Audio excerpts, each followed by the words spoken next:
Indie Records.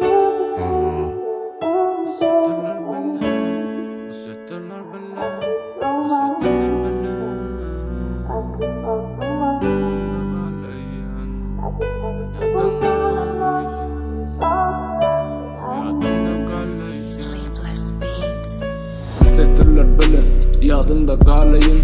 İçimdeki dertleri siz bilen paylaşayım. Soğuşup bilem o, düşüneyim bana da. Belki yenilir hava sana da. Cennet verin deyip söz verdim sana. Nesip olsa açsalar yolum bana. Gün günden güceye İçimdeki dertlerim tapılmadı dermanı. Nalikhanı mertlerim yitirdim özümü. Tapamak yolumu belli cevap et kuturdu bolumu. Düşünmen sıra durma gürledim ma. Yekelik iya gömülüm ulu kuma.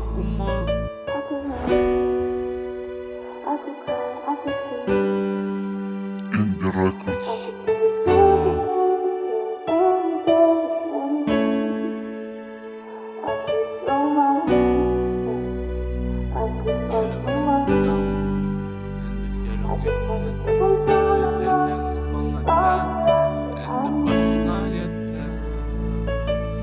Elimden tuttum, indi yerin yetin. Bedenini mana delindi başka yeter. İki mana deyip namusunu sattın mı?